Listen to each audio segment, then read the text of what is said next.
Bah, écoutez, quand Madame Sowi-Jarvi m'a demandé de faire une intervention pour le Cercle franco-finlandais, j'ai cherché un sujet et je me suis dit que la laïcité pouvait être un beau sujet, la laïcité à la française. Pourquoi c'est un beau sujet? Parce que c'est un concept qui est la laïcité à la française pratiquement unique dans le monde. La manière dont la France a mis en place un principe de laïcité est unique. Et deuxièmement, c'est un sujet aussi qui est mal compris, qui n'est pas toujours bien compris en France non plus, et qui a fait l'objet ces dernières années de fausses interprétations. Beaucoup, après les attentats du 11 septembre, ont fait un amalgame. Il y a eu une petite chasse aux sorcières de certaines religions, chasse aux sorcières totalement infondée. Et tout à coup, on a ressorti ce principe de laïcité. En France également, il y a deux lois qui sont arrivées en 2005 et 2008, l'une sur le port, l'interdiction du port des signes ostensibles religieux dans les écoles, et l'autre sur l'interdiction de se masquer le visage dans les manifestations. Et en France, en tout cas, ces deux lois aussi ont été vues comme une manière d'interdire ou de réprimer les religions en général. Et j'ai entendu beaucoup de commentaires, même en France, hein, et aussi à l'étranger, qui pensent que la laïcité en France, c'est une manière de brimer ou d'interdire les religions. Et donc, je me suis dit que c'était un bon moment pour vous expliquer en fait d'où vient ce principe de laïcité, et en même temps pour vous expliquer que vous verrez dans mon propos qu'en fait c'est tout le contraire. C'est-à-dire que la laïcité en France est le principe qui vient du principe de séparation de l'Église et de l'État, est un principe qui a été mis en place en France pour sauver la place des religions en France, et en même temps pour respecter la liberté de conscience de chacun, et montrer le fait que l'État se montre égalitaire avec toutes les religions. Et donc, pour être égalitaire avec toutes les religions, le choix de la France a été un choix de neutralité de l'État à l'égard des religions. Voilà, donc c'est en gros, en résumé, ce principe de laïcité.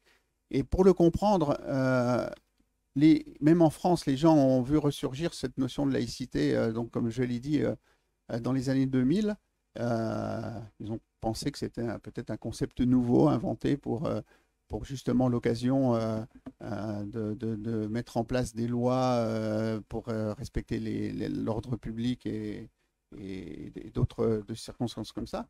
En fait, ce principe de laïcité et le principe de séparation de l'Église et de l'État est ancré dans l'histoire française. Et c'est ce que je vais essayer de vous expliquer pour vous rappeler faire un petit résumé historique de comment on en est arrivé en France à mettre en place un principe aussi à la fois strict, mais en même temps finalement qui favorise la liberté de tout le monde. Ça remonte en fait à la Révolution française. 1789, le peuple se soulève en France. Et en même temps qu'il se soulève, il décide de balayer d'un revers de la main tout ce qui était synonyme d'oppression. Et à l'époque, l'oppression dans l'esprit du peuple venait de la royauté et de l'Église. C'était ce qu'on appelait les nantis. La royauté et l'Église, d'ailleurs, étaient souvent très complices. Ils ont mis en place des impôts et ils étaient considérés comme ceux qui appauvrissaient encore un peu plus le peuple, en tout cas dans l'esprit des révolutionnaires. Et donc, lorsque la Révolution française a été aboutie, une grande partie de la population a décidé d'éliminer tout ce qui faisait référence à l'autorité et à la dictature. Et donc, on a balayé la royauté et en même temps, on a balayé l'Église. L'État était dans une situation financière extrêmement difficile, alors que l'Église était extrêmement riche. Et donc, les révolutionnaires ont décidé, premièrement, de confisquer les biens de l'État. Pardon, excusez-moi, de confisquer les biens de l'Église de manière autoritaire, ce qui n'a pas du tout plu au pape Pie VI, qui a commencé à regarder ce qui se passait en France et en se disant, mais qu'est-ce que c'est ce peuple qui commence à se rebeller contre l'Église et qui clame haut et fort cette notion des droits de l'homme. Il faut savoir que le pape Pie VI, à l'époque, voyait d'un très très mauvais œil les droits de l'homme, parce que selon lui, c'était contraire à la religion et à la société, et que pour lui, il y avait un seul droit qui existait, c'était le droit divin. Donc tout ce qui était droit de l'homme, ça comptait absolument pas du tout pour lui. Et donc, on a commencé à faire une sorte de chasse aux sorcières à l'encontre des curés, à l'encontre de l'Église. En 1792, l'État qui était jusqu'alors géré, l'État civil qui était jusqu'alors géré par l'Église, a été confié aux mairies. Avant, en France, les baptêmes, les mariages, les décès étaient enregistrés par l'Église. Et donc, en 1792, il a été décidé d'enlever cette prérogative aux églises et de la confier aux mairies. Et un nouveau concept également est apparu en 1792, c'est celui du divorce. Ça n'existait pas avant et le concept du divorce est devenu un acte civil autorisé, de la même manière qu'a été autorisé le droit de se marier en dehors de l'Église, c'est-à-dire le mariage qu'on appelle aujourd'hui le mariage civil, le mariage qui se déroule auprès des mairies sans forcément passer par l'Église. Une période très difficile pour l'Église, ça a été les années qui ont suivi, 1793-1794.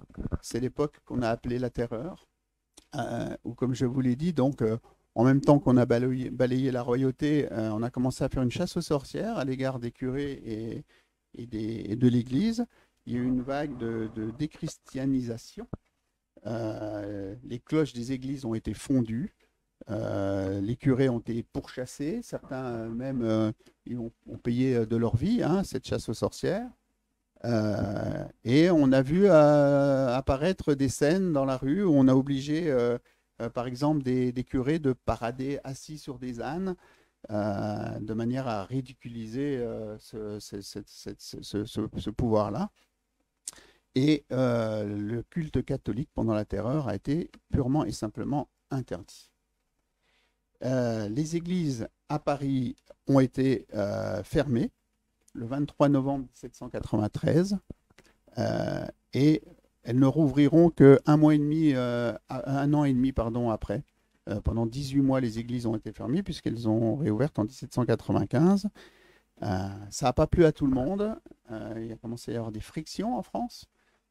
Avec des gens qui se sont révoltés parmi le peuple, qui se sont révoltés contre ces répressions. Et ça a donné lieu à des mini-révolutions. Les plus célèbres, celles qu'on connaît encore, c'est la révolution des Chouans, par exemple, dans l'ouest de la France, ou la guerre de Vendée, qui durera jusqu'en 1796. Donc, si vous voulez, il y a eu un certain chaos en France avec plusieurs régions qui se sont soulevées contre ce diktat qui était venu de Paris, évidemment, et de la Révolution française contre l'Église. Pour calmer le peuple, la République autoproclamée, qui a suivi la Révolution française, a décidé, face à ces révoltes, le 21 février 1795, de revenir en arrière et de décréter la liberté du culte, vraiment pour calmer ces foyers révolutionnaires qui commençaient à poindre un petit peu partout de contestation. Ils ont déclaré l'exercice d'aucun culte ne peut être troublé et toute personne qui troublerait par violence les cérémonies d'un culte quelconque ou outragerait les objets sera puni. On voit déjà apparaître à cette époque l'idée qu'il n'y a pas qu'une seule religion en France, l'idée que ce n'est pas la religion catholique qui est primordiale, mais qu'il peut y avoir de la place pour plusieurs religions. Dans le texte, on dit bien la liberté des cultes, et aucun culte ne pourra être troublé. On ne parle plus de la religion catholique. La liberté d'expression de l'ensemble des religions, déjà en 1795, est rétablie, mais le texte apporte quand même de sévères restrictions à la liberté de culte, en interdisant, par exemple, de paraître en public en soutane ou en habit religieux. Et de la même manière, aucun signe particulier d'appartenance à un culte ne peut être à cette époque placé dans un lieu public. Ça n'est pas encore la séparation de l'Église et de l'État, on est plus dans un mouvement de répression, mais en même temps on voit déjà un recul par rapport à ce qui se passait quelques années auparavant et en 1789, où là, véritablement, l'idée, c'était d'éliminer la religion de l'espace public et privé en France. Une personne très importante dans le retour de l'Église en France, c'est Napoléon Bonaparte. Napoléon Bonaparte, qui était baptisé, qui s'est marié à l'Église, qui était un très grand croyant, mais en même temps qui était un homme d'État très intelligent et qui savait qu'il ne fallait jamais faire les choses contre le peuple. Après son coup d'État du 18 Brumaire, il a décidé de dissocier la cause de la monarchie de celle de la religion catholique et rétablir l'ordre moral en France. Et donc, alors qu'on était fâché, donc, comme je vous l'ai dit, avec le Vatican, il a décidé en 1801 de signer ce qu'on appelle un concordat. Concordat, c'est des conventions entre un État et l'Église. Et donc, en 1801, il décide de signer avec le Vatican un concordat qui rétablit les relations avec l'Église catholique de Rome. Des compromis sont faits de chaque côté. Le pape reconnaît la République en France, contrairement à la royauté, et renonce à revendiquer les biens et les richesses qui ont été enlevés à l'Église en 1789 et les années qui ont suivi. Et en contrepartie, le gouvernement de la République française reconnaît que la religion catholique, apostolistique et romaine emporte l'adhésion de la très grande majorité des citoyens français, mais sans pour autant faire une religion d'État. Simplement pour dire que la religion catholique est la religion dominante en France, mais en laissant toujours la place, encore une fois, aux autres religions. C'est déjà l'ouverture. À la chute de Napoléon, durant la période qu'on va appeler la Restauration, l'Église commence à reprendre du pouvoir et s'allie à nouveau à la monarchie. Ça génère des conflits. Jusqu'en février 1848, où il y a la fin de la monarchie de Juillet et la naissance en France de la Deuxième République. À cette époque, l'Église a encore une place extrêmement importante et elle retrouve des prérogatives, entre autres en matière d'éducation, avec l'ouverture de nombreuses écoles publiques gérées par l'Église. Là encore, écoles publiques gérées par l'Église, vous verrez qu'ensuite, l'Église continuera à avoir des écoles, mais des écoles privées. Évidemment, cela ne plaît pas à tout le monde et on entre dans une période qu'on appelle la guerre des deux France. Donc là, j'ai matérialisé cette guerre par une scission de la France en deux. Ça n'a aucun lien géographique.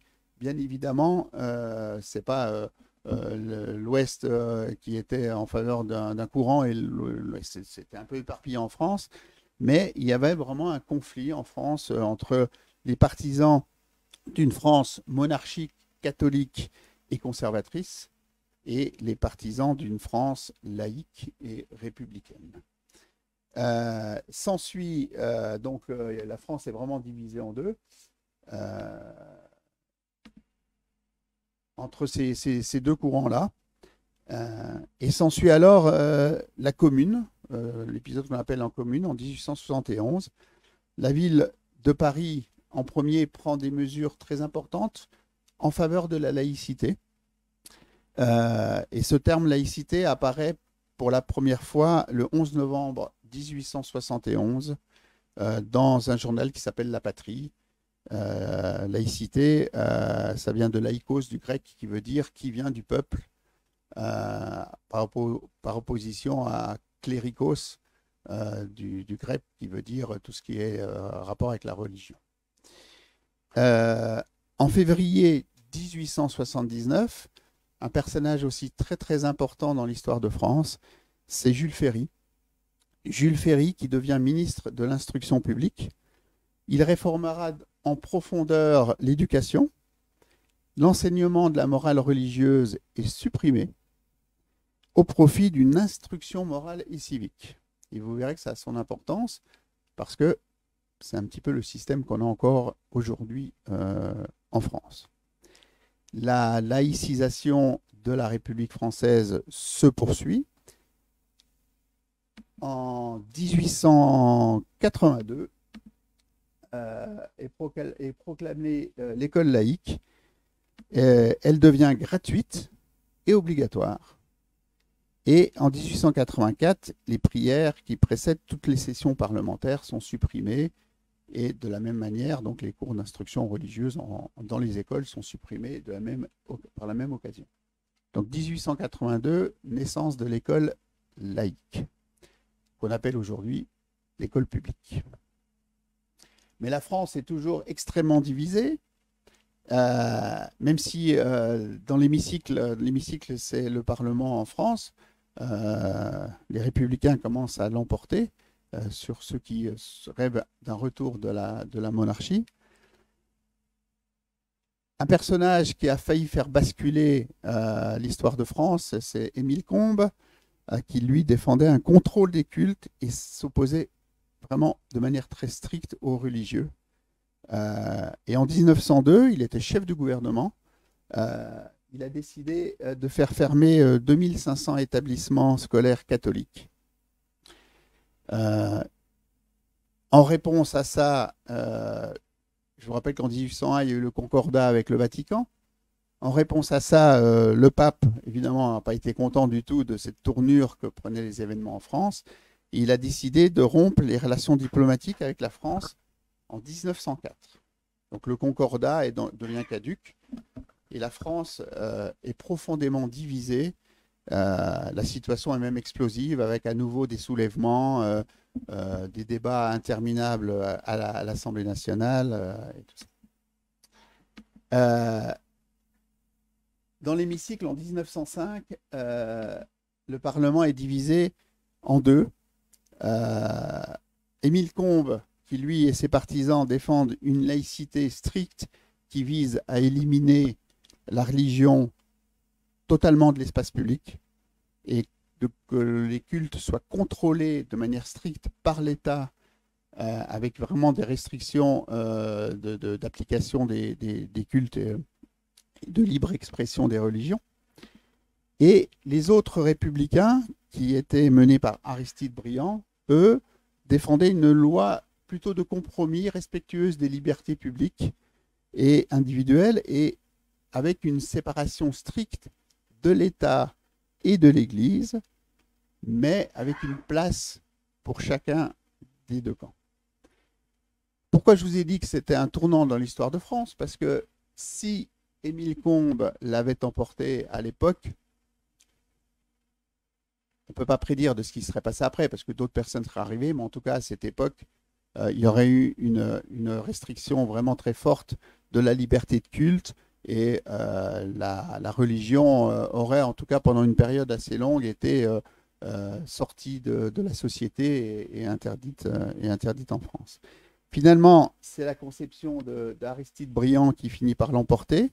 Le Parlement a voté à la majorité la séparation de l'Église et de l'État.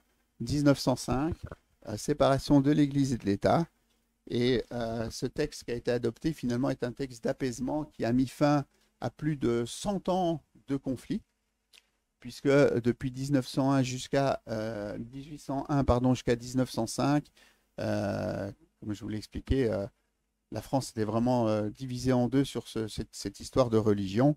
Et ça met aussi fin à une tradition française qui datait de Clovis, dont vous avez peut-être entendu parler. On disait que la France est la fille aînée de l'Église.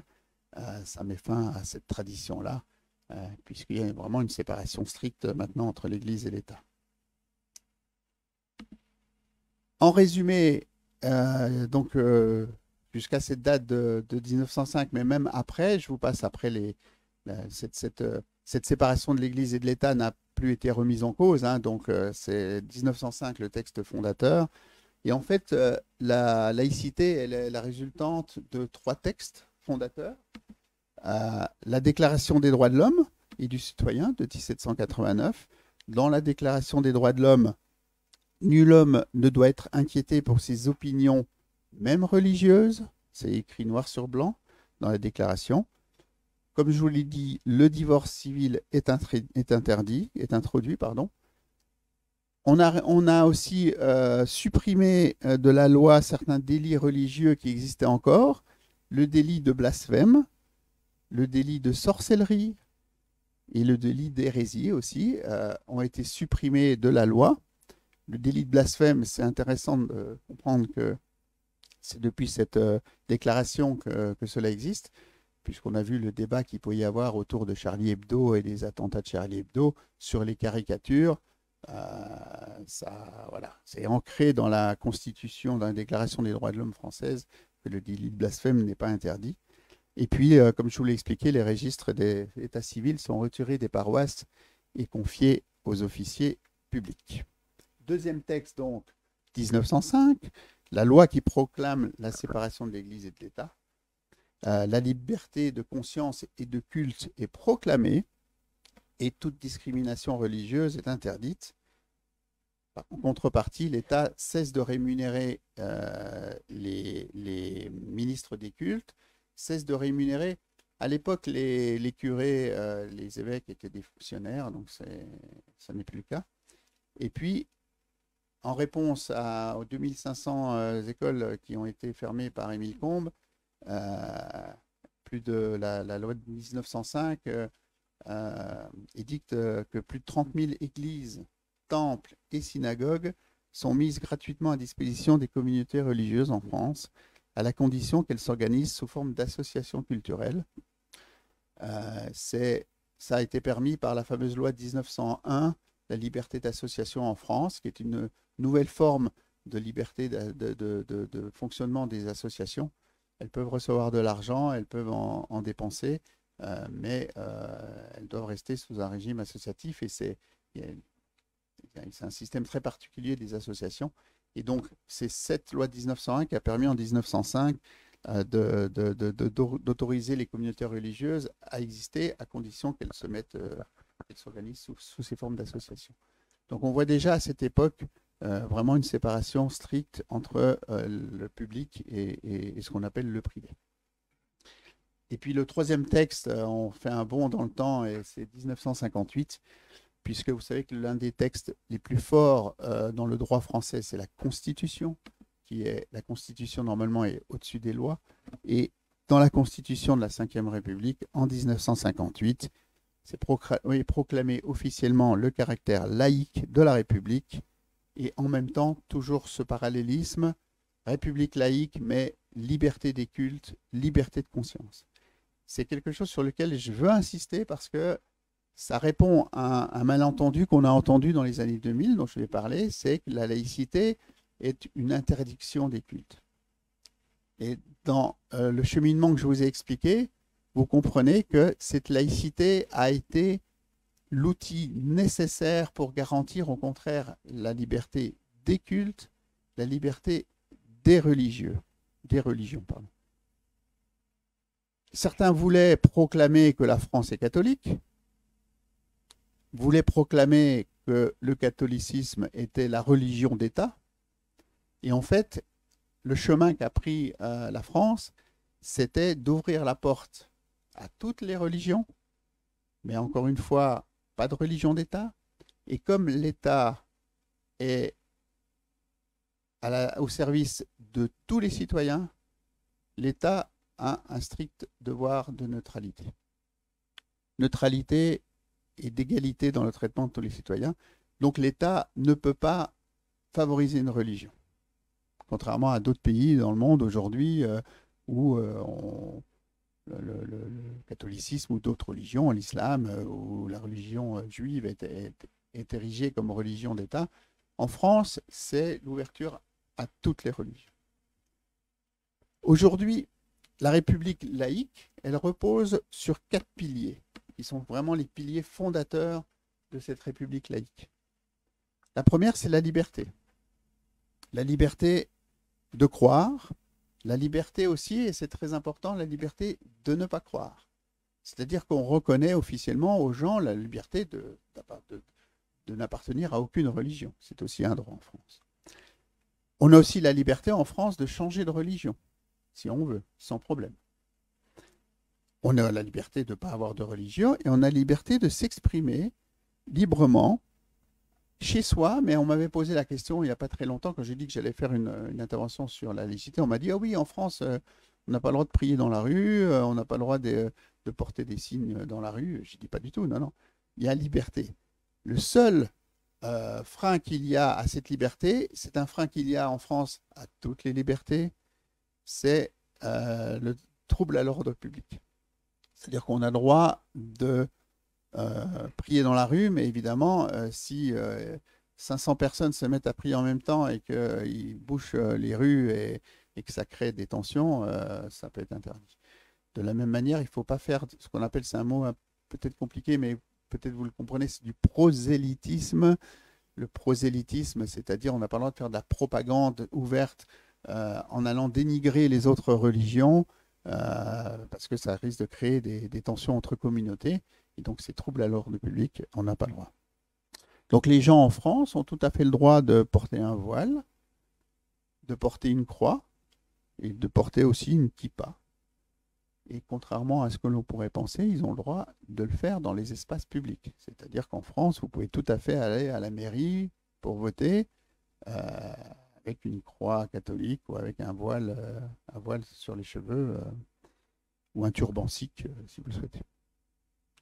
Le deuxième principe fondateur, c'est la séparation. Séparation des églises et de l'État, donc je vous en ai parlé. Les cultes, désormais, n'interviennent pas dans la gestion de l'État. Et la loi n'émane que du peuple. Il n'y a pas de loi divine.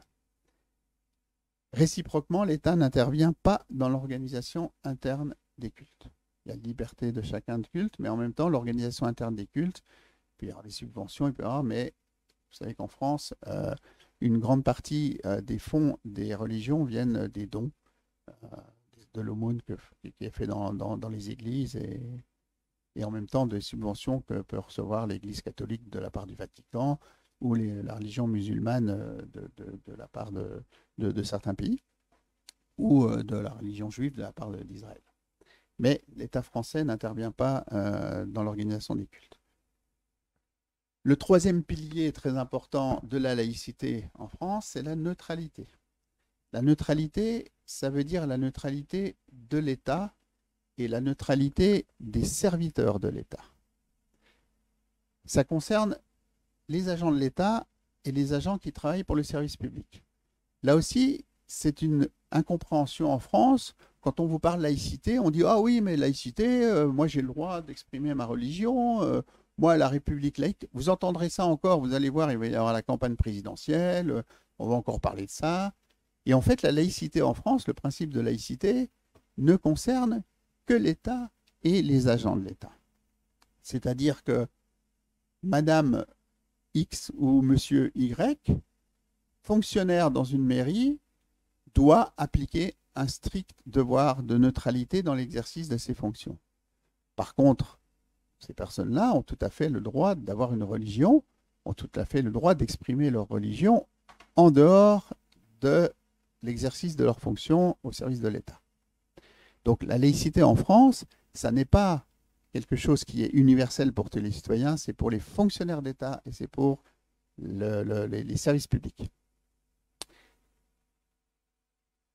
Les policiers, les juges, les professeurs dans les écoles ne doivent montrer aucun signe d'apparence à une religion ou à une autre.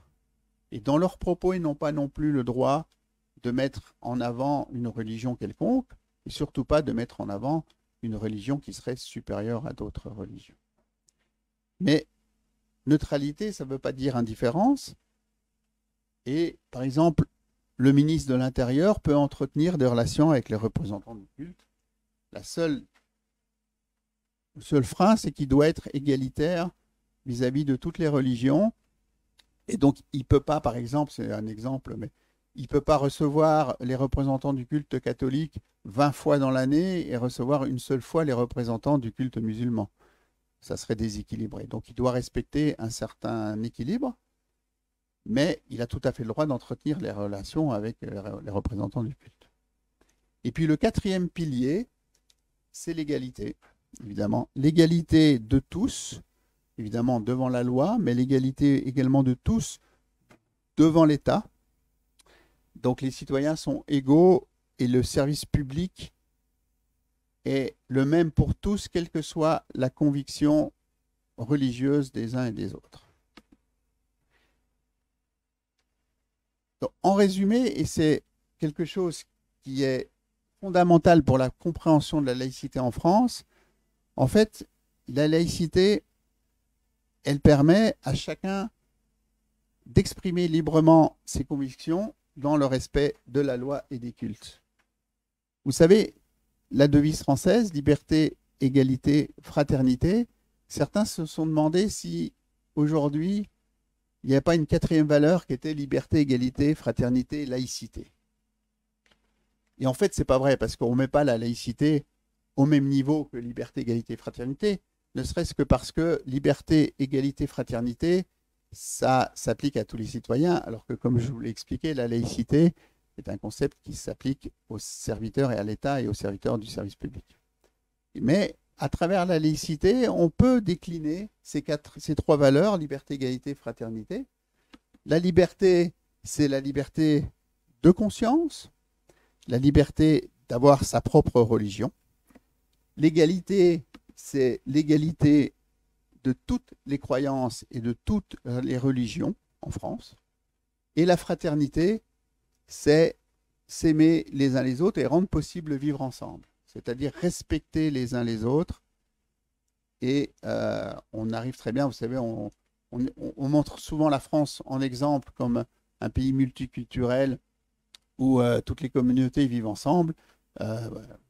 C'est un des exemples, en tout cas, la laïcité permet et revendique ce vivre ensemble. Je vous ai dit qu'il y avait des lois qui... donc oui, la laïcité, donc finalement, ce n'est pas une opinion. On ne dit pas, tu es croyant, tu n'es pas croyant. Il fait, non, non, moi je suis laïcité. Ce n'est pas une opinion, mais au contraire, c'est la liberté d'avoir une opinion religieuse. Et vous avez bien remarqué dans mon propos que j'insiste toujours sur le fait que la laïcité, c'est la liberté et non pas l'interdiction. Je vous ai parlé des deux lois, j'ai dit 2005 et 2004, deux lois récentes qui prêtent à confusion. C'était 2004, la loi interdisant les signes religieux dans les écoles, lycées publics, et la loi de 2010 qui interdit la dissimulation du visage dans l'espace public.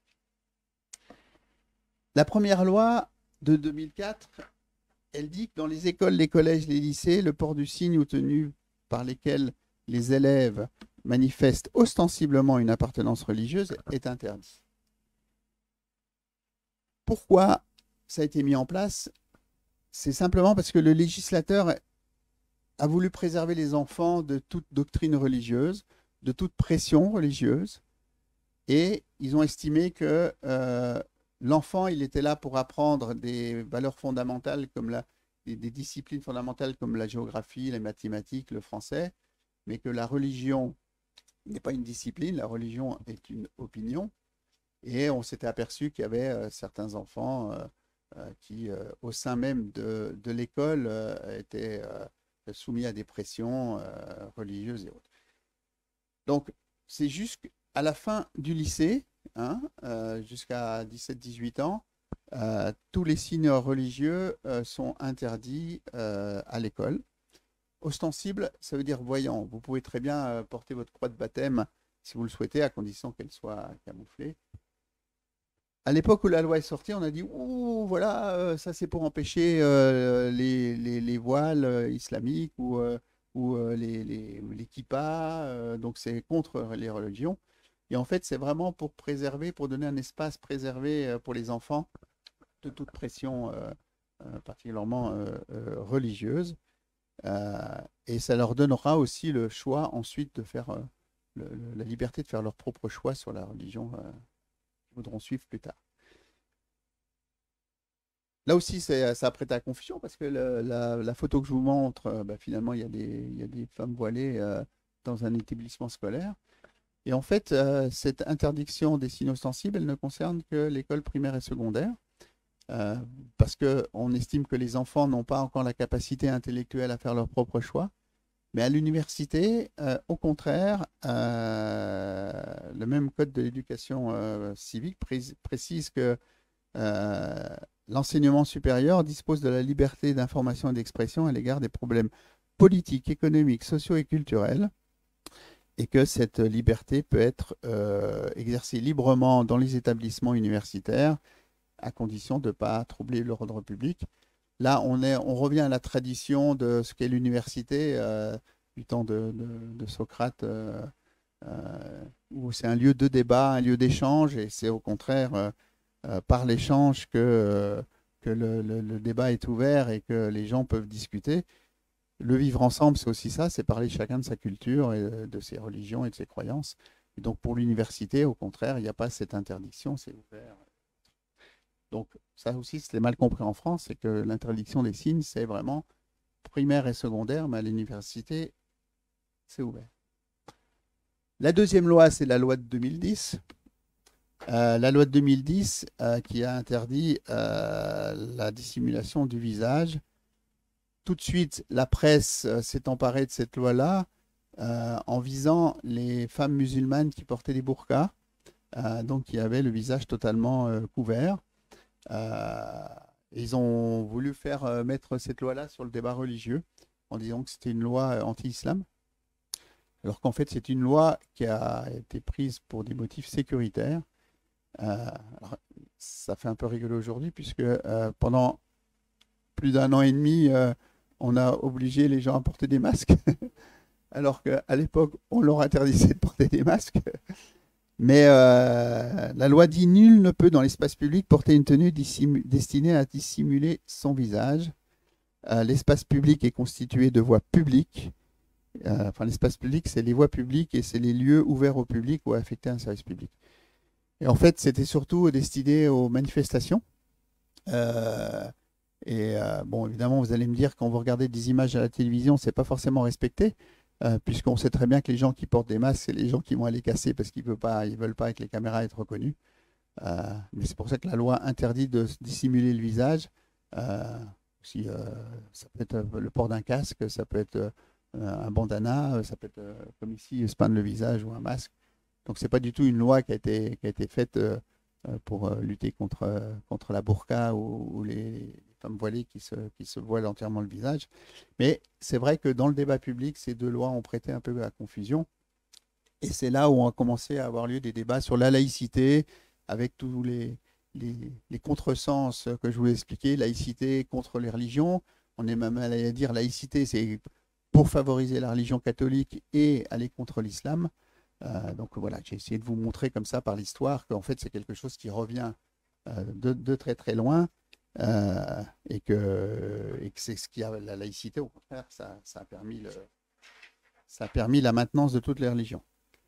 Quelques idées reçues. Être laïque, c'est être athée, c'est-à-dire que quand on est laïque, on ne croit en aucune religion. Euh, Évidemment, c'est faux, comme je vous l'ai expliqué. Hein. Laïque, c'est respecter l'espace public. Laïque, ça ne concerne que l'État et l'espace public. Mais on peut être laïque et croyant. On peut être laïque et, et être partisan de plusieurs religions aussi. Hein, c'est pas monothéiste, hein, le principe de... Et donc, la laïcité n'est surtout pas hostile aux religions, mais au contraire, elle rend possible la coexistence de toutes les religions.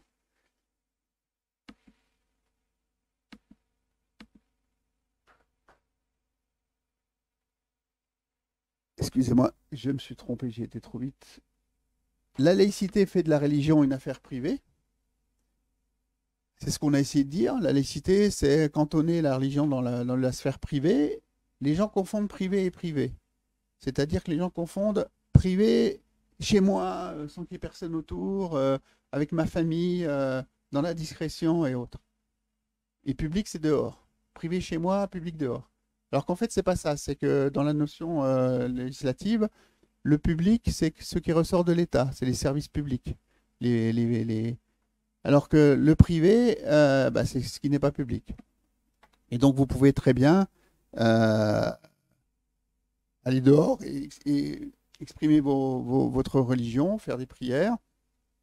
Vous pouvez aussi tout à fait organiser des processions, si vous le souhaitez, si c'est déclaré, et toujours avec ce garde-fou qui est respecter l'ordre public, ne pas porter atteinte à l'ordre public.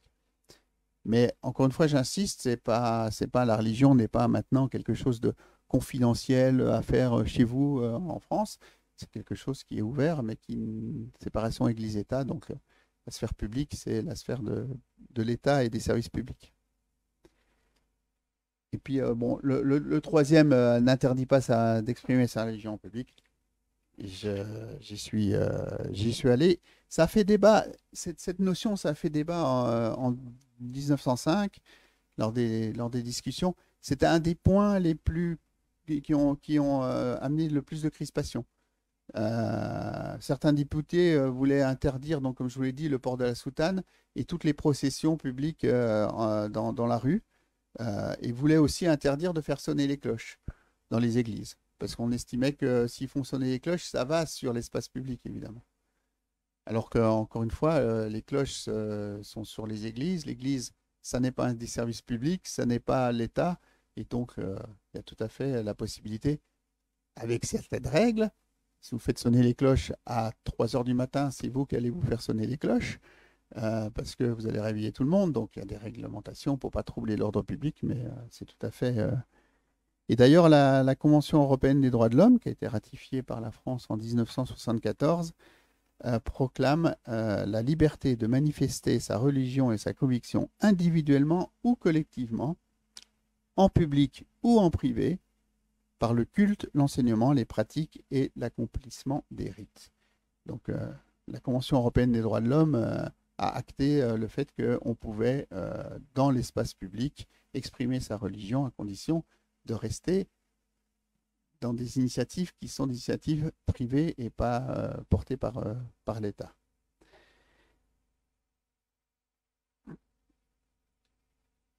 Pour être complet, donc les agents publics ont un devoir de stricte neutralité. L'agent public doit traiter de manière égale toutes les personnes et respecter leur liberté de conscience. En France, il y a encore des exceptions. Il y a des micro-exceptions dans certains territoires, mais les deux grandes exceptions, c'est en Alsace-Moselle. Pourquoi il y a le droit local des cultes est toujours celui du Concordat de 1802. Il y a 4 cultes qui sont reconnus catholiques, luthériens, réformés, israélites, auxquels ils ont ajouté maintenant l'islam. Il y a des établissements publics du culte qui sont placés sous la tutelle de l'État. Et le ministre de l'Intérieur, c'est lui qui rémunère les curés et les fonctionnaires, les évêques, les personnages religieux. Et puis, un enseignement religieux est dispensé dans les écoles publiques. Vous allez me dire, mais pourtant, l'Alsace et la Moselle sont des territoires français. Le problème, c'est qu'en 1905, ce n'était pas des territoires français, puisque depuis 1871, l'Alsace et la Moselle étaient annexées à l'Allemagne. Et donc, lorsque la loi de 1905 a été proclamée, ça n'a pas été appliqué pour l'Alsace et la Moselle. Et quand l'Alsace et la Moselle sont revenus dans le giron de la France, on leur a laissé cette prérogative. Et puis l'autre exception, c'est en Guyane. C'est en Guyane où le texte en vigueur, là pour les puristes, si vous voulez, c'est l'ordonnance de Charles X du 27 août 1828. Donc en Guyane, un seul culte est encore reconnu, c'est le culte catholique. Et les ministres des cultes sont des salariés du Conseil général de Guyane. Et je ne sais pas s'il y a au fond de la salle, il y a des fonctionnaires peut-être ou des gens qui veulent devenir fonctionnaires français. Et donc l'évêque, il a un statut de catégorie A et les prêtres sont des agents de catégorie B. Euh, voilà, parce qu'en France, on a des catégories A, B, C. Je terminerai par comment tout cela s'applique dans la vie de tous les jours. Euh, dans la vie de tous les jours, j'ai quelques exemples. Voilà ce qu'on peut voir en France aujourd'hui. C'est-à-dire que dans une mairie, les fonctionnaires derrière le pupitre n'ont pas le droit de montrer des signes de religion, mais les usagers du service public peuvent tout à fait venir avec des signes religieux. Ce n'est pas du tout interdit. Il faut faire vraiment une différence entre le public et l'usager. Si vous êtes allé vous promener en France, vous avez certainement vu des crucifix dans les villages. C'est une tradition en France. Dans les villages, chaque village a un peu son crucifix. Et vous allez me dire, mais finalement, les communes, c'est des entités territoriales publiques. Pourquoi il y a des crucifix dans les villages? Et là encore, l'explication est assez simple. C'est que les crucifix qui persistent dans les villages français doivent avoir été construits avant 1905. C'est la règle et on peut ensuite les restaurer. Mais par contre, on n'a pas le droit de mettre des croix dans les villages. Après 1905, on n'a plus le droit. Donc tous les crucifix que vous avez vus, comme ici à Plougasnou, en Bretagne, sont des crucifix. Alors celui-là a été restauré, hein, mais le socle date d'avant 1905. Donc ça pose pas de problème. Il y a eu un grand débat en France, je ne sais pas s'il y a eu ça dans d'autres pays, mais pardon, excusez-moi, laïcité, oui c'est ça. Il y a eu un grand débat en France sur les cantines scolaires, parce qu'il y a des parents qui, quand il y avait des menus, par exemple, seulement avec du porc pour les enfants, ou alors les menus où le vendredi on servait de la viande, alors que la religion catholique dit que le vendredi il faut servir de poisson. Il y a des parents qui ont protesté en disant mes enfants ne peuvent pas manger, il y a un seul menu, il faut plusieurs menus, c'est pas normal. Si vous mettez un menu avec porc, il faut en mettre un sans porc. Il y avait certaines communes qui étaient tenues par, disons, des gens de l'extrême droite qui faisaient exprès de mettre du porc dans les cantines pour justement embêter certaines personnes. En fait, il faut savoir qu'en France, nourrir les enfants à l'école n'est pas une obligation de la commune, n'est pas une obligation de l'établissement. C'est pour ça que souvent les cantines sont sous-traitées à des organismes et c'est pour ça aussi que les parents payent les repas, le menu à la cantine. Alors ça a fait débat, c'est pas une obligation des communes, mais en même temps, l'école elle est là au service des enfants. Il y a peut-être des parents aussi qui n'ont pas le temps ou n'ont pas les moyens de nourrir les enfants. Et il ne s'agit pas d'avoir les enfants qui peuvent se permettre de payer Donc c'est quand même un service qui est public. On a trouvé la solution en France, ça a mis tout le monde d'accord. En plus, c'est dans l'air du temps. C'est qu'aux côtés de chaque menu, aujourd'hui, il y a toujours deux menus. Il y a un menu normal, avec porc, sans porc, avec poisson, tout ce que vous voulez, et un menu végétarien. Ça a plu à tout le monde parce que finalement, le menu végétarien, c'est bon pour la santé. Ça permet aux gens de ne pas trop manger de viande et autres. Ça a mis tout le monde d'accord. Maintenant, en France, il y a souvent ces deux-là et le débat est plus là. Je vous ai parlé de laïcité politique. Donc, ce n'est pas parce qu'on est laïque qu'il faut être indifférent. Et donc, les autorités françaises ont tout à fait le droit d'aller assister à des cérémonies officielles, des cérémonies religieuses. Simplement, comme je vous l'ai dit, il faut que par exemple, là, ici, on avait des représentants du gouvernement français et les deux derniers, donc c'est M. Juppé et M. Jospin, portaient même une kippa. Donc il y a certains qui ont dit oh, attention, l'État est neutre. Là. C'est une participation c'est les relations normales que l'État a avec les communautés religieuses. Encore une fois, il faut que ça soit équilibré. Donc, Et puis, dernière question qu'on m'a posée souvent, est-ce qu'il y a des cours de religion aujourd'hui à l'école française? Alors là aussi, il n'y a plus de cours d'éducation religieuse en France, mais par contre, on enseigne le fait religieux. Alors, vous allez me dire, la différence, c'est quoi? En fait, on a décidé que la religion n'était pas une matière, et ça date de 2002, l'introduction de l'enseignement du fait religieux. On a dit que la religion n'était pas une matière, mais on s'est aperçu qu'interdire toute référence à la religion à l'école, finalement, ça donnait des lacunes aux enfants pour comprendre l'histoire, pour comprendre certains écrits littéraires et autres, pour comprendre son environnement. Et donc, le fait religieux est enseigné dans les autres matières. C'est-à-dire en histoire, on parle un peu de religieux, en philosophie, on parle un peu de religieux, en français, lorsqu'on parle des auteurs, des romans et autres, on parle aussi un peu du fait religieux, mais c'est toujours sous un angle neutre, il ne faut pas faire encore une fois de prosélytisme, donc il n'y a pas de parti pris, c'est simplement de manière scientifique, comme on dit, qu'on enseigne le fait religieux en France. Et donc, en conclusion, qu'est-ce que c'est la laïcité? Donc, je vais vous résumer un petit peu tout ce que je vous ai dit. C'est garantir la liberté de conscience. De la liberté de conscience découle le droit de manifester ses croyances dans la limite et le respect de l'ordre public. C'est la neutralité de l'État. L'égalité de tous devant la loi sans distinction de religieux.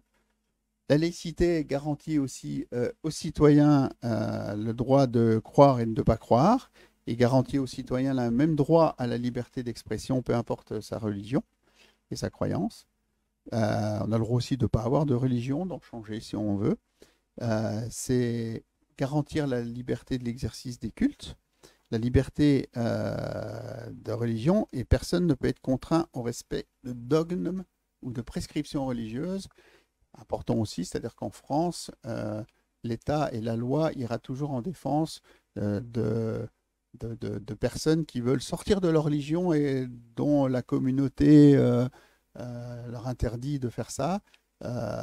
Mais ira toujours en défense aussi des lois de la République. On a eu des épisodes, je mets vraiment toutes les religions sur un même pied d'égalité, c'est-à-dire qu'évidemment,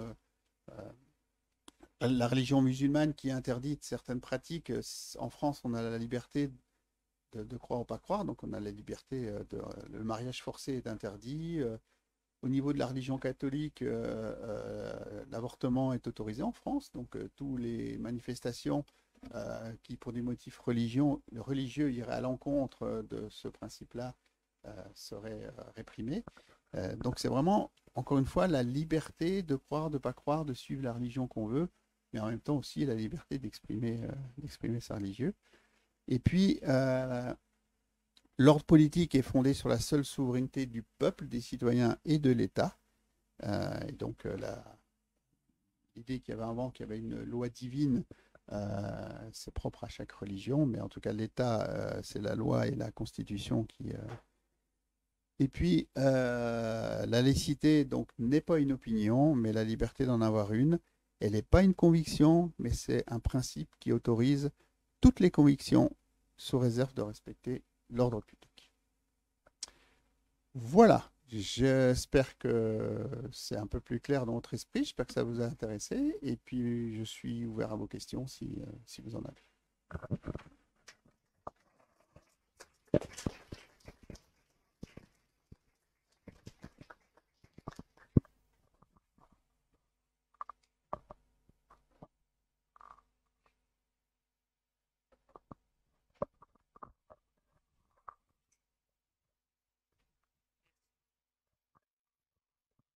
Merci encore une fois, monsieur le directeur. J'aurais plusieurs questions et je pense qu'il y en aura d'autres, bien sûr, mais personnellement, je voudrais savoir, est-ce qu'il n'y a vraiment pas d'école catholique privée du tout en France? Alors c'est vrai que je n'ai pas abordé cet espace-là, c'est-à-dire qu'en fait il y a des écoles privées, il y en a même beaucoup, et des écoles qui ne sont pas seulement catholiques. Dans toutes les religions, il y a des écoles juives aussi en France, il y a des écoles islamiques. Et en fait, Ces écoles-là sont des écoles, vous l'avez dit, c'est des écoles privées. C'est-à-dire que les professeurs sont des professeurs qui sont salariés de l'école et non pas des fonctionnaires français qui sont nommés par le ministère de l'Éducation nationale. Euh, les financements de ces écoles se font par les inscriptions des élèves. C'est des écoles, en France, l'école est publique et gratuite. Les écoles privées sont payantes. Ce n'est pas des écoles publiques, c'est payant. C'est-à-dire qu'il n'y a pas de subvention de l'État pour ces écoles. Donc il en existe évidemment beaucoup, beaucoup, hein. Il y a Michel Sardou qui a écrit une chanson qui s'appelle Les deux écoles, d'ailleurs, qui fait le parallèle entre l'école publique et l'école privée. Il y a beaucoup de, il y a beaucoup de débats dans les familles, mais des débats constructifs, hein. Ça, on n'est pas dans de la polémique, mais certains pensent que, voilà, quelle est la meilleure éducation? Est-ce que les professeurs des écoles privées sont meilleurs que les professeurs de l'école publique? Il se trouve aussi que dans les écoles privées, les professeurs sont souvent mieux rémunérés parce qu'ils ne sont pas fonctionnaires. Mais par contre, il y a en France des écoles publiques. Il y a aussi en France, comme il y a dans tous les pays, il y a des scouts, hein. Le scoutisme est quelque chose qui existe. Mais en France, il y a des scouts qui distillent l'éducation religieuse.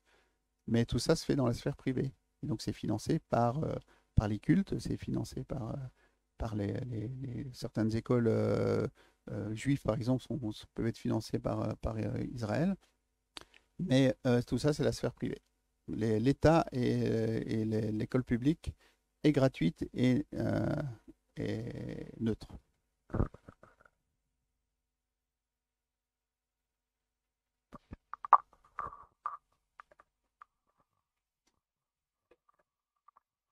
Merci, monsieur le directeur. Je commence par le dernier point que vous avez signalé tout à l'heure, concernant le financement extérieur de certains centres religieux. Est-ce que l'État français ne pose pas des contrôles stricts sur les origines de ces fonds-là et leur destination? Parce qu'à mon avis, moi je suis libyen, je sais que certains pays ont joué un rôle important dans l'extrémisme en France. Je parle surtout de l'extrémisme de la religion musulmane.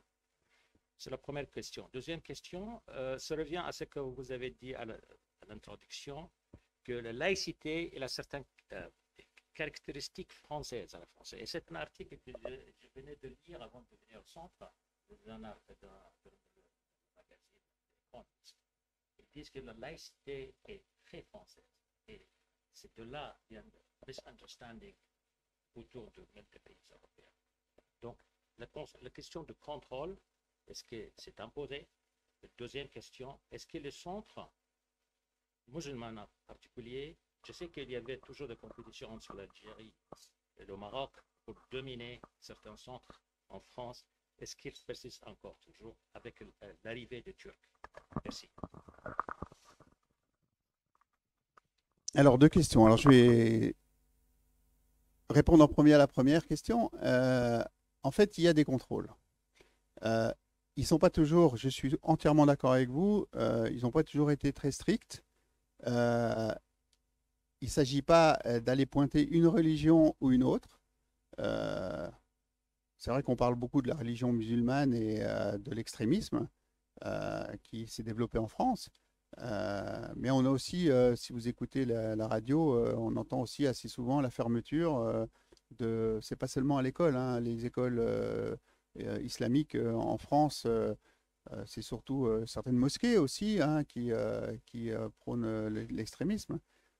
Elles sont rares et lorsqu'il y a des signalements, la loi s'applique en France et il y a eu des fermetures de mosquées ou des fermetures Mais il y a aussi eu des fermetures d'établissements ou d'associations catholiques qui, par exemple, dernièrement, avait appelé à mener des actions fortes dans les cliniques et hôpitaux qui pratiquaient l'avortement. Il y a eu aussi d'autres fermetures d'églises. En fait, vous avez employé le mot extrémiste, c'est-à-dire que en fait, l'idée, c'est d'éviter tout extrémiste. Et puis, comme je vous l'ai dit, c'est de respecter l'ordre public. Donc, chaque fois que faire se peut, mais on n'interdit pas les financements des pays étrangers. On essaye de voir un petit peu l'origine de ces fonds-là, mais souvent, les financements ont des motifs culturels. Euh, Interdire tous les financements étrangers, ça serait peut-être excessif, dans le sens où on sait très bien que les établissements donc privés, comme je vous l'ai expliqué, ne sont pas financés par l'État. Et donc les sources de financement, c'est beaucoup plus facile pour une école catholique en France de trouver des financements de la part des fidèles que des établissements ou des mosquées ou des établissements religieux. Et donc pour respecter cette liberté de religion, on ne peut pas interdire les financements extérieurs. Maintenant, je suis d'accord avec vous, il y a un contrôle et on essaye le plus possible. Il y a toujours ce qu'on appelle des trous dans la raquette, comme on dit, hein, mais chaque fois que ça a été mis à jour, l'État n'a pas hésité à fermer les établissements. Et encore une fois, et ça je parle à titre personnel, mais je pense que l'interdiction ne serait pas une bonne solution, parce qu'à ce moment-là, ça serait de ne pas mettre les différentes religions sur un même pied d'égalité, de la même manière que les communes en France ne sont pas obligées de le faire, mais s'efforcent de mettre à disposition des lieux de culte pour toutes les religions. Quand il n'y a pas de mosquée dans un village, ou quand il n'y a pas de mosquée, on met à disposition des lieux de culte. C'est des lieux associatifs. Donc, comme je vous l'ai dit, les religions doivent s'ériger en association. Et donc, on met aussi à disposition du club de judo un local. On met aussi à disposition de beaucoup d'associations des locaux. Donc, à titre d'association, on met aussi à disposition des locaux. Mais l'idée, c'est de permettre, la plus importante, c'est quand même de permettre à toutes les religions de pouvoir s'exprimer et à tous les citoyens français ou étrangers en France de pouvoir exprimer, suivre librement donc l'interdiction. La deuxième question, laïcité, exception française, je vais essayer d'être rapide, mais en fait, il faut savoir que la laïcité, elle existe dans beaucoup de pays. La notion même de laïcité, elle est inscrite dans le premier amendement de la Constitution américaine.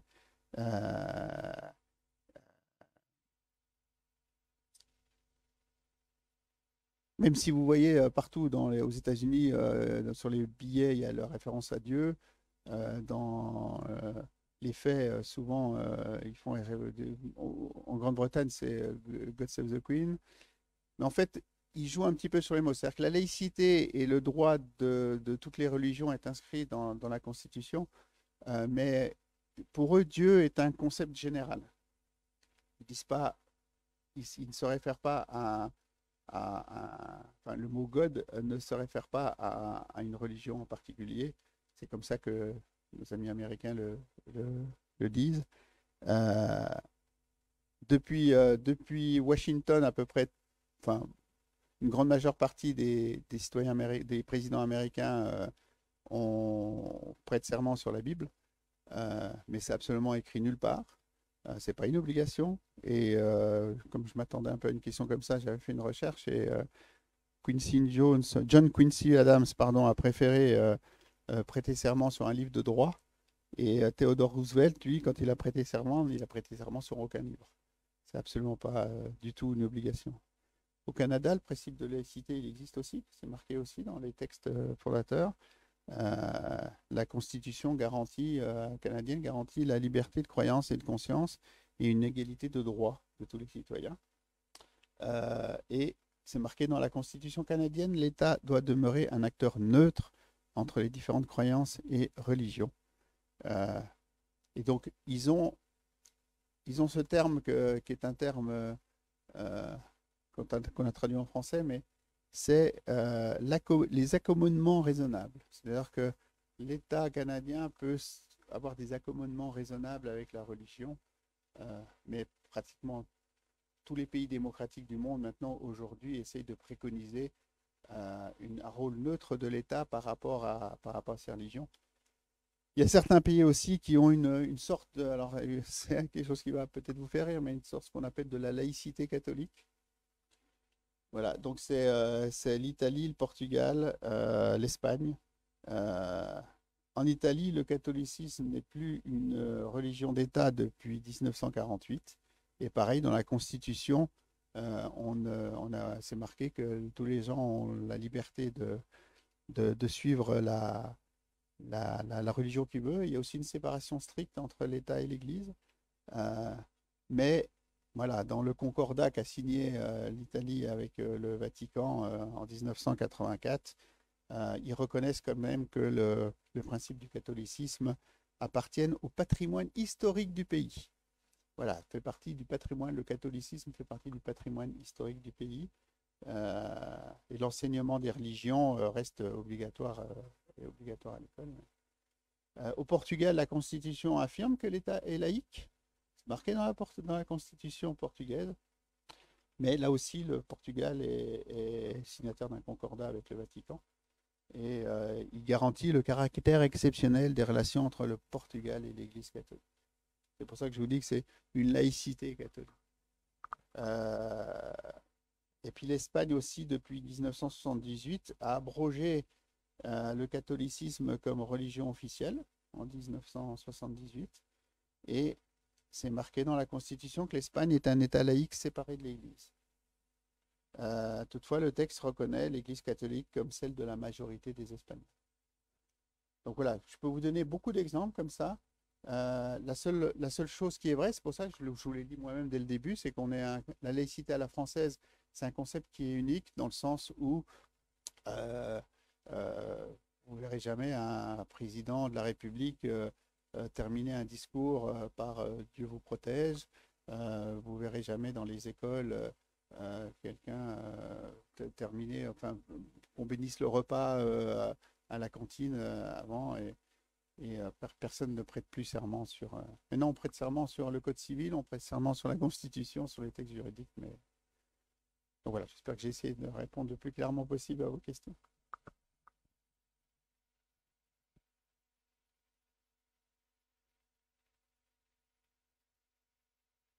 J'espère que j'ai bien défendu l'Italie, l'Espagne, le Portugal, les États-Unis et le Canada, parce qu'autrement les ambassades vont me dire mais vous avez dit ça, mais je pense que c'est assez fidèle à ce qui se passe.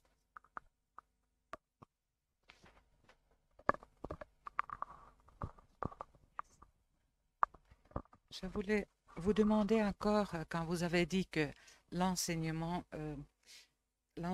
des religions sont ou est, je ne sais pas, pas caché, mais placé plutôt dans d'autres matières. Et là, en tant que finlandaise abordée, je voudrais savoir comment, par exemple, les religions telles le catholicisme ou le protestantisme ou autres, pardon, j'ai du mal avec le masque, c'est pour ça que je bafouille tout le temps. Mais justement, je me souviens très bien à l'école, il y a une éternité ici en Finlande, on a enseigné vraiment en détail la pensée luthérienne, justement la philosophie luthérienne profondément. Et comment cela se passe? C'est dans la matière de philosophie justement qui est abordée. La Non, c'est religion, pas, le concept.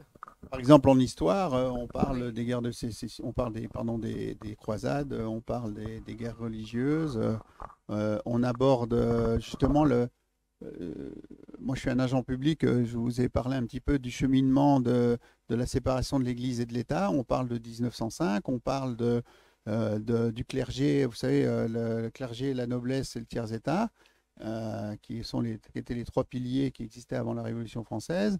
On aborde beaucoup la religion parce que ça fait partie de l'histoire de l'homme, la religion. Donc on l'aborde en histoire. En philosophie, on a depuis saint Thomas d'Aquin jusqu'à d'autres grands philosophes, ils ont tous abordé la religion. Donc on explique un petit peu quelle était la pensée de chacun. En sciences, on peut aussi aborder de manière générale la création de l'homme. Hein. On ne va pas sur le terrain religieux, mais on explique des choses comme ça. Lorsqu'on en littérature, en français, forcément les grands auteurs, que ce soit Jean-Jacques Rousseau, Victor Hugo ou autres, ont fait des écrits qui traitaient de la religion. Donc il ne s'agit pas d'interdire ces livres qui font partie du patrimoine de la littérature française sous prétexte qu'ils abordent la religion. Mais on n'aborde pas la religion comme une matière. Et puis surtout, on n'entre pas dans le débat de savoir si cette religion, cette position par rapport à la religion est une bonne position, une mauvaise position et autres. On met ça dans la bouche de l'auteur, c'est la conviction de l'auteur. Chacun est libre de penser ce qu'il veut. Et donc c'est vraiment abordé. Je vous l'ai dit, c'est pas pour faire la différence entre science et religion, mais on aborde ça comme une matière comme l'économie. Quand on aborde l'économie, il y a différents courants économiques on n'écarte aucune pensée économique. Donc, lorsqu'on aborde l'histoire, si la religion est un fait historique, on l'aborde dans ce sens-là, philosophique aussi.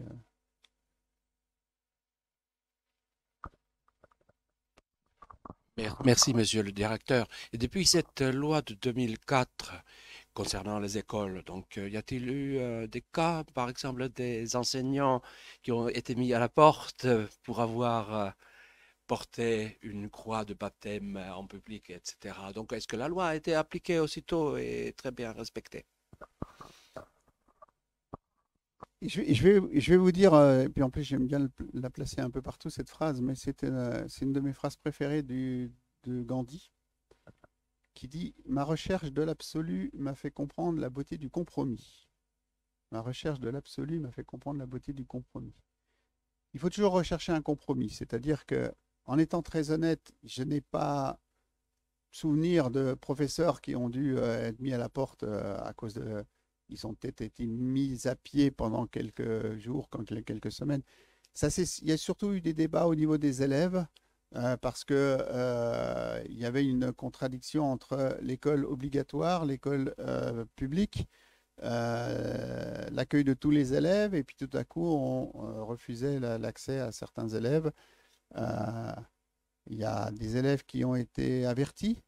Il y a toujours un dialogue, que ce soit avec les uns ou les autres. Il y a toujours un dialogue qui a été instauré pour essayer d'expliquer aux uns et aux autres l'esprit de cette loi, qui est là encore une fois pour protéger les enfants du monde extérieur et de toute influence qu'ils pouvaient avoir. Et donc, je vous donne un exemple tout à fait, mais il y a eu toute une période où on a accepté on a eu une certaine latitude sur, et puis souvent avec le dialogue, la solution a été trouvée. À partir du moment, et c'est ce qui est très important, il y a eu surtout des problèmes avec le voile, où la communauté musulmane s'est sentie visée en plus à cause des articles qu'il pouvait y avoir dans les journaux ou de certaines personnes qui ont commencé à exagérer sur ça. Finalement, en expliquant que cette loi, elle est la même pour tout le monde, et elle ne vise pas une communauté en particulier, que tous les élèves et tous les professeurs sont astreints à la même règle. Après, tout est rentré dans l'ordre et vous voyez, aujourd'hui, on n'en parle même plus. Donc, vous voyez bien que c'était... Mais c'est sûr que ça pouvait porter à confusion. Aujourd'hui, si vous avez remarqué, maintenant, c'est sur la vaccination, c'est-à-dire qu'on oblige les personnels soignants à se vacciner, et puis certains qui ne veulent pas être vaccinés sont mis à pied ou ont des sanctions. Mais là encore, il y a le dialogue qui est instauré, et on essaye d'expliquer aux gens que c'est une question d'égalité entre tout le monde. Donc, il n'y a pas eu de gros... à part la presse qui a monté ça un peu en épingle, et puis certains partis politiques qui ont essayé d'en faire un étendard, ça n'a pas eu de problème. De voix, donc pas nécessaire. C'est pour que notre public en ligne puisse entendre. Ah, d'accord, excusez-moi. Monsieur le directeur, je vous en félicite. Votre exposé est vraiment très important parce qu'il y a eu effectivement des préjugés, des malentendus à propos de la laïcité française. Je crois que c'est un excellent système pour la France. Comme pour nous, il y a aussi quelques avantages de notre Église d'État, au moins dans la perspective historique. Mais le fait religieux ne se limite pas seulement à la vie religieuse, au culte. Et je suis bien content, en tant qu'ami de la France, de voir qu'il y a un sacré secret partout, même dans la France républicaine. Je crois que la manière de laquelle la France officielle connaît, par exemple, l'histoire de la France, il y a des dates, il y a des moments, il y a des événements qui sont pour vous absolument sacrés, même dans votre laïcité. Est-ce que je me trompe? Non, tout à fait, c'est une bonne question. Noël, par exemple, on fête Noël. Il y a des fêtes qui restent religieuses. La Pentecôte reste religieuse. Pâques Mais même reste religieuse. l'idée de la République, Bien sûr. n'est-ce pas? C'est des... Ou même le principe de la laïcité, n'est-ce pas? Alors, très rapidement, par exemple, pour Noël, il y a eu, vous savez qu'il y a eu un débat qui a aussi, c'était sur les crèches. Dans les mairies, on n'a plus le droit de mettre de crèche. Pourquoi on n'a pas le droit de mettre de crèche? Parce que finalement, la mairie est ouverte à tout le monde et à toutes les religions. Donc pourquoi mettre un symbole de la religion catholique dans les mairies? Alors après, il y a eu un débat, les gens commencent à dire, oui, attention, pas de sapin de Noël. Plus le droit de parler du Père Noël. On a simplement rappelé que le sapin de Noël et le Père Noël n'ont rien de religieux, hein. Je vous rappelle que le Père Noël, s'il est rouge, c'est Coca-Cola qui l'a mis en rouge parce qu'avant le Père Noël il était vert. Voilà, c'était Saint-Nicolas et il était vert. Mais même en Finlande, moi j'y suis allé, je l'ai rencontré le vrai Père Noël et il est rouge aussi, hein. Donc il s'est quand même plié au diktat de Coca-Cola. Voilà, donc en fait, et après on s'est dit, vous savez, à la télévision en France, à la fin de la météo, on disait toujours, et n'oubliez pas de célébrer les saintes Chantal, les saints Dominique et autres. Alors là, c'est plutôt les télévisions, il n'y a pas eu de règles là-dessus, mais en tout cas, la télévision publique, maintenant, on célèbre les Chantal et les Dominique, et on ne célèbre plus les saintes Chantal et les saints Dominique. Pour les fêtes religieuses, en fait, et vous verrez dans les entreprises, il y a un certain nombre de jours de congé et les gens ont le choix, ils n'ont pas le droit d'avoir plus de jours de congé, donc ils ne peuvent pas fêter Noël et la fin du Ramadan ou Noël et Kippour ou autre, mais chaque religion a le droit d'avoir un jour de congé pour fêter sa propre. Alors après, certaines entreprises ferment, donc c'est un peu une obligation, mais il y a cette obligation dans le Code du travail de permettre à chaque religion d'avoir un jour de congé pour... Alors comme la majorité des gens, et il y a une question aussi, pardon de le dire, une question aussi économique derrière, puisque quand il y a des fêtes et des congés, ça permet aux gens de partir en vacances. Comme une majorité de gens fêtent des fêtes qui sont catholiques, finalement, c'est des jours fériés qui sont toujours mis en place. Mais encore une fois, il y a cette obligation pour les entreprises de permettre à chaque religion d'avoir un jour de congé pour fêter ses religions. Est-ce qu'il y a des questions en ligne ou il n'y en a pas, Michael? Juste deux mots en commentaire sur ce point-là. La différence entre les fêtes religieuses et les traditions, l'héritage culturel religieux. Nous avons le même problème dans les pays musulmans. Aujourd'hui, avec les extrémistes, ils ont interdit et même bombardé quelques lieux de festivités traditionnelles qui n'ont rien à voir avec la religion en tant que telle. C'est une tradition, comme par exemple, les jours à venir, il y a l'événement de la naissance du prophète. Alors, les extrémistes, surtout les wahhabistes, ils disent que c'est un bid'a. Donc, c'est contre la religion musulmane et ils font, par violence, ils interdisent ça. Même certains plats qu'on a l'habitude de manger, pendant cette fête-là, ils ont interdit. Donc, c'est ça la différence entre les fêtes religieuses en tant que religion et une tradition qui est un héritage culturel de la société. Merci. Vous savez que les crèches, c'est ce qu'on appelle des santons.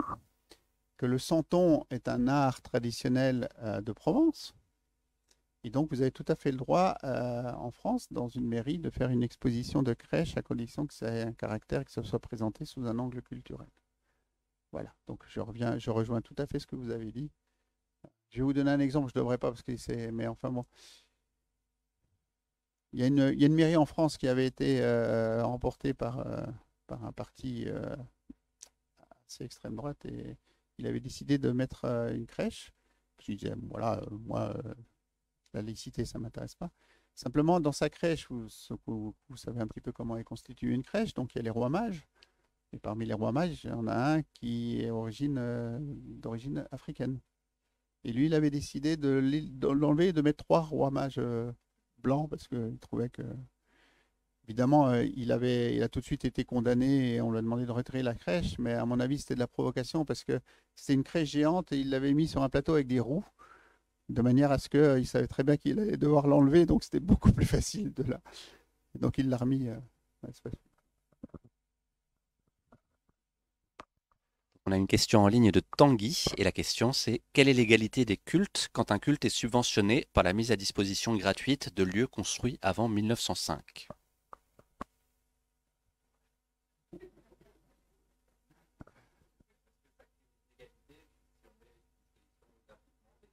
Pas du tout. Alors, normalement, je ne sais pas d'où il tient cette information, mais moi, ce que j'en sais, c'est qu'il n'y a plus, il n'y a pas de mise à disposition gratuite de lieux, même s'ils ont été construits en 1905. Ou alors, il y a la mise à disposition gratuite de lieux, mais plus du tout de financement de restauration, de participation à des frais d'entretien, des frais d'électricité, de chauffage. Et autres. Il y a des lieux qui sont patrimoine culturel français. L'église Notre-Dame de Paris, vous allez me dire, évidemment, c'est l'État qui va reconstruire cette église-là parce que ça fait partie du patrimoine français. Ça fait partie aussi, vous l'avez vu lorsque la cathédrale Notre-Dame a brûlé, ça fait partie du patrimoine mondial. Donc, il ne faut pas confondre non plus les choses, hein. Il y a des lieux qui sont mis à disposition parce que ce sont des lieux emblématiques et culturels. Je suis persuadé que si j'essaie de chercher des exemples, mais s'il y avait des lieux emblématiques en France, mais qui sont utilisés par d'autres religions, si c'est des lieux historiques, si ils venaient à brûler, la France pour des questions culturelles essentiellement, viendrait aussi au secours de ce bâtiment pour le restaurer. Donc je pense que premièrement, il ne faut pas tout mélanger, et puis deuxièmement, certains lieux sont peut-être mis gratuitement à disposition, mais parce que ce sont des lieux culturels et patrimoniaux français. Mais en tout cas, la manière dont l'église Notre-Dame à Paris, la plus grande de ses subventions vient des touristes, hein. Donc,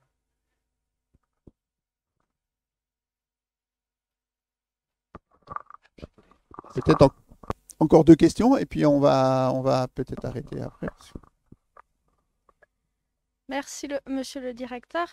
Je voulais juste demander d'une chose un peu plus concrète qui s'est passée en 2016. À Cannes, le maire a interdit le burkini sur les plages. Comment c'est possible que ce genre d'interdiction soit possible? En fait, les maires ont une certaine latitude pour permettre et interdire, mais tout ça doit se faire dans le respect de la loi. J'ai pas la solution et je me mets toujours à la place des personnes politiques qui vont parler à la télévision parce qu'après, quand ils disent des choses, 3 jours après, on va vérifier ce qu'ils ont dit. On dit voilà, ils connaissaient rien parce que je pense que le maire, en tout cas, le maire ne peut pas interdire le port du burkini sur sa plage si c'est contraire à une loi nationale. Et donc, mais je pourrais aller regarder, mais il y a toujours des maires qui profitent de l'actualité pour essayer de se mettre sous les projecteurs. Et donc, je pense que c'était plutôt quelque chose dans ce sens-là.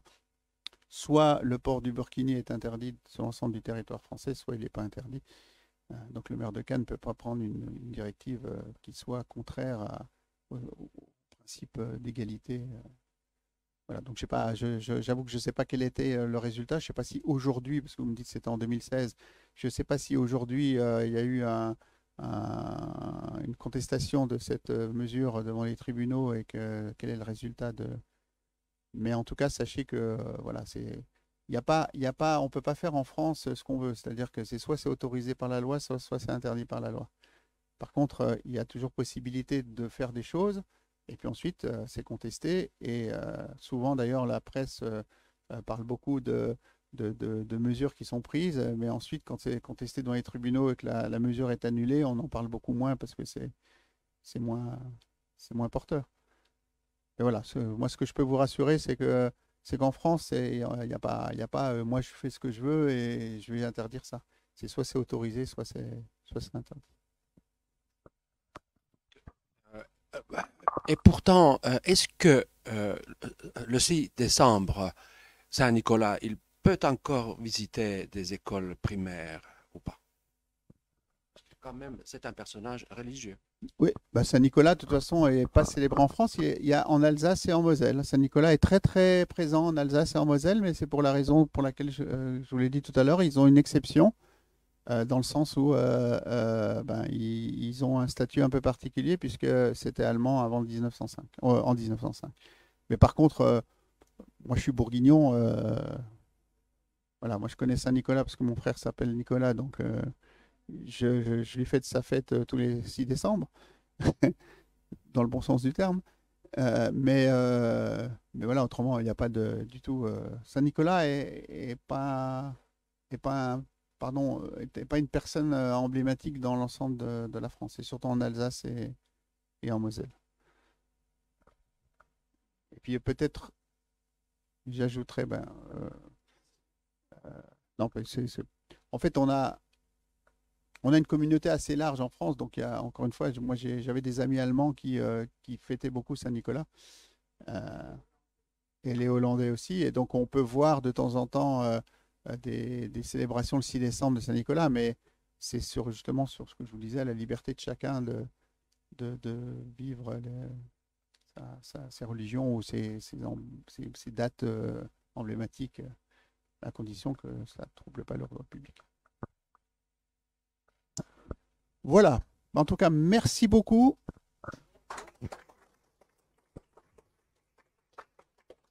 Et merci encore au Cercle franco-finlandais d'Helsinki d'avoir pris l'initiative de cette rencontre. C'était un plaisir pour moi. Et puis, de toute façon, comme vous l'avez dit, Madame la Présidente, nos relations sont fidèles et vont pouvoir reprendre avec la réouverture des salles et autres. Donc, on aura sûrement l'occasion de se croiser à d'autres occasions. Merci. Merci, Monsieur le Directeur. Encore une fois, vous voyez, on aurait pu continuer toute la soirée. C'est le secret de la collaboration. Merci.